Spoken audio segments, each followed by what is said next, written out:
Hello and welcome to New Filmmakers Los Angeles in partnership with Movie Maker magazine. My name is Danny DeLillo and we're here at the Cambridge Los Angeles showroom in West Hollywood. And I'm here with Heli and Joe with their movie, Frigid.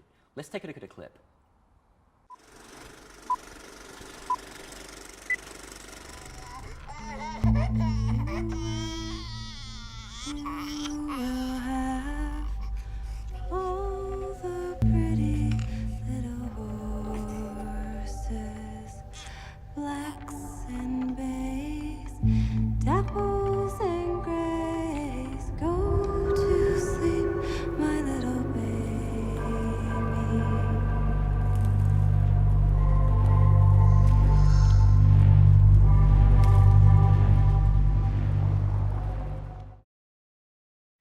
For those that haven't had the pleasure of seeing it, tell us a brief synopsis of your film.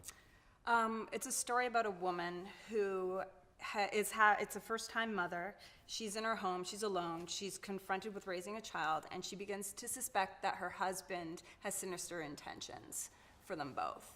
And she'll go to any lengths to protect herself and her child.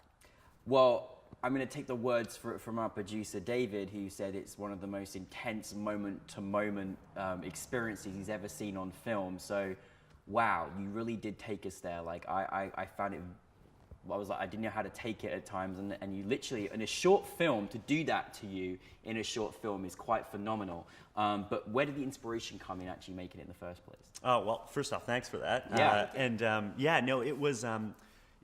we, both of our families have battled with mental illness and so on, and so we, are quite open about it. And I was speaking to a teacher about my mother, right? Mm-hmm. And she had shared her story about how when she was going through postpartum psychosis after she had it, that she thought that her husband was trying to kill her and the baby, and that the only place safe for her baby was in the freezer.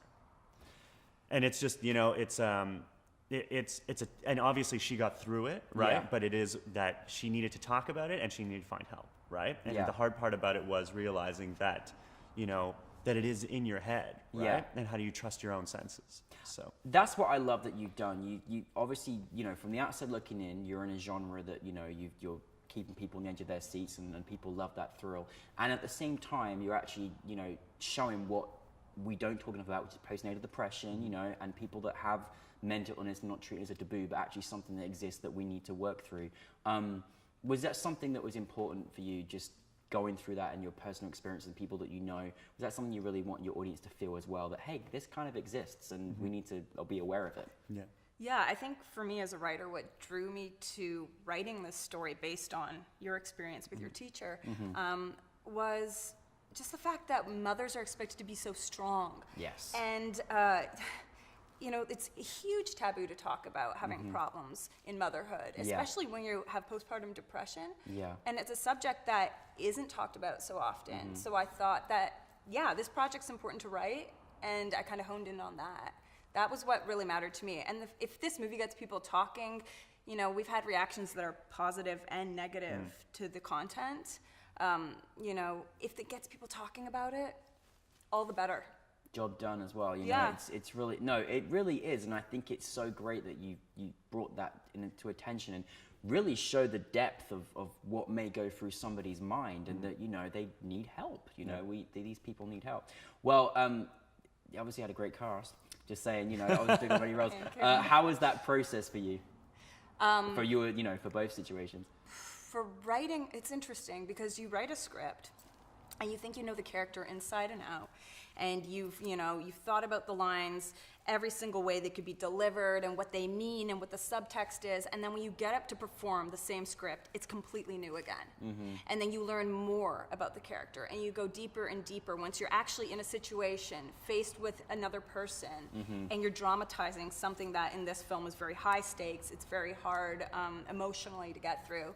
You start to realize the truth of the emotional core of the character and what they're actually feeling in that moment and what they may or may not believe, because it plays with psychology, this film. I think it was interesting because I kept writing in a way, going beyond that. I love that you just kept going beyond.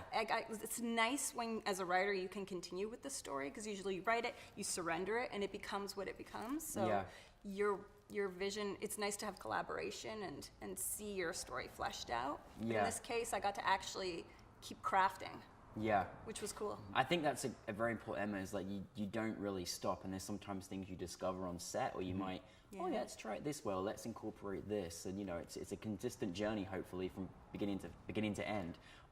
Now, there are certain elements that you bring, you know, to intensify situations, you know, and I think you had great filters. I love the moment to moment, the camera movement, like it was just all very scary, and they're very intense, you know, emotions that the characters are going through.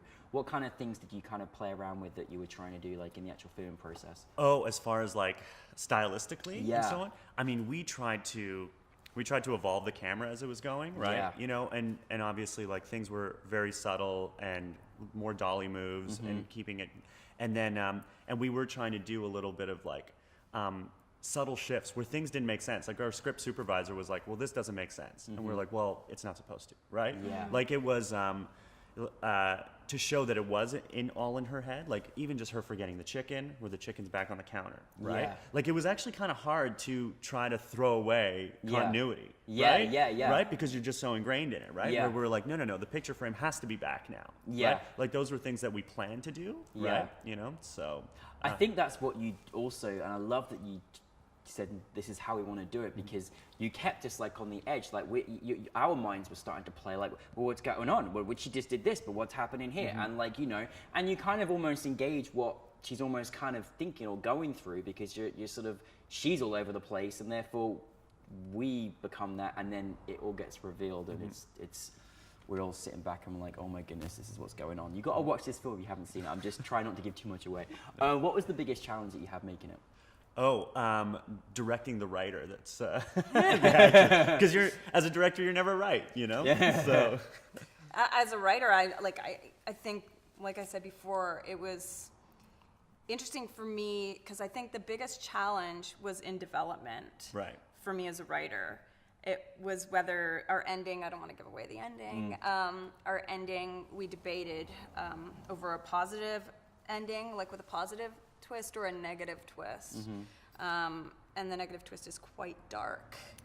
That, you know, if we had gone a certain way without giving away too much, it was quite dark and quite controversial, I would say. So it was interesting in development to talk about that and make a decision that would define our statement with mental illness and motherhood. As an actor, Yeah. it's hard because you don't remember swaths of what you've done when you do a project Did a like fantastic this. job. Thank you. Really, Thank yeah. you very much. I mean, she really gets into it, Yeah. right? Like, you know, Oh. I think even before, you know. I would say it was also the blocking too. Like you said, continuity was odd. Right. And constantly trying to think, okay, you know, I was walking here and I did this before. And now from moment to moment, the continuity with the emotion in the film is kind of strange, because sometimes she's incredibly suspicious and sometimes she's just more level-headed and depressed. Yeah. And then it was trying to choose, like, when do I feel heightened and panicked and have a real sense of like urgency underlying what I'm doing, and when am I just kind of going through the motions and trying to be a mother? Yeah. Because Yeah, playing with absolutely. that tone. You got to play with it, or it's play. You got to play with it and see what. And I love, obviously, you got a great team, because you say you're directing the writer, which is not something you do every day. Yeah. And you got to have a great support. And obviously, you both have got a great connection, support together. You know, working together. Is it important? How important is having the right team around you to sort of make this project happen? Oh, I think everybody So really, important. you need to be on board, and everyone needs to understand what they're making at that point, right? So, because you can fly off the rails quite quickly. Yeah, because with the psychology of it, if people don't get the piece, then we have a bunch of little decisions that maybe don't fall in line with, you know, hitting it home and getting the psychology right. But we had, you know, we worked with our editor, who's also our co-composer. We've worked with him many times before, and he had read the script and had been around during development. We worked on the script for months with our producer, Kat McCormack. So Mike Lobel, our editor, was involved. We worked with we've started to work with the same team, because everybody's like as collaborative Yeah. as possible, and no one's afraid of giving us notes, right? Where they're Yeah. like, I don't know if this works, right? And I think there was one point, like we shot the ending on the second day, and it Yeah. wasn't working. So we went back and we're reworked it, remember? Was that the second day? Yeah. Oh my Oh, gosh. see. Yeah. It's all a Yeah. blur, isn't it? Yeah, it is a bit know. of a blur, but yeah, working with the same team, you Yeah. develop a shorthand Yeah. after a while. Yeah. So and it's trust as well. Yeah, Oh, well, that's the big biggest time. thing. Yeah. Yeah. big time. Well, it's certainly. I always love that question because when you make a great film, it certainly shows that you had a tight knitted team because you're all in support of each other and what you're doing. What's it like then after making this film? You guys are from the beautiful city of Toronto. Hey Toronto. What is it like to then come to Los Angeles at NewFilmmakers LA, have your film screened in front of an audience? What is that feeling like? I mean, it's amazing, right? Yeah, thank you so much for Yeah. having us down. Oh, of course. Yeah. You make a film, and specifically short film, and then you wonder, well, who's going to see it? And to be in a room with people and hear reactions and palpable, feel the emotion in the room, that's the biggest gift, for making something like this. And screening in different areas, different communities have Yeah. different reactions to films, Yeah. right? And I think LA's really, it's a film town, it's a film Yeah. and TV town. They're really receptive. They're smart audiences, so it's a little intimidating to bring a film down here. 'Cause, Yeah. But yeah, the reaction was really positive, and I Yeah. was really happy to be part of New Filmmakers. Yeah. Well, Screenings. you guys made it for us. I mean, when you got a great talent, what can you do? So yeah. Well, I'm so happy that you also screen other cities as well, as you should and deservedly so. What is next for both of you together individually? I actually have a kid show that's in development with. Of course. Well, I yeah. knew that was coming.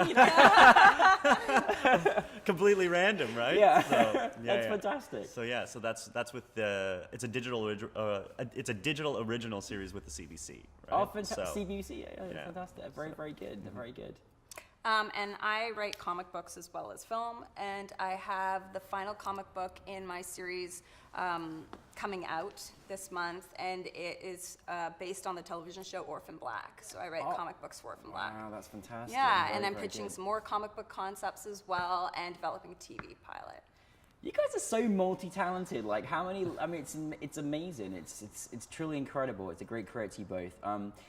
Well, it's a pleasure to have you here in LA. Really, really is. And I'm hoping that we can all go off to Toronto. We'll just hide in your suitcase or something. But what advice would you give to filmmakers out there? Maybe filmmakers coming from, over in a hometown, Toronto or in Canada, or anyone that just wants to move into this industry. What advice have you been given or would you like to give, if you have any?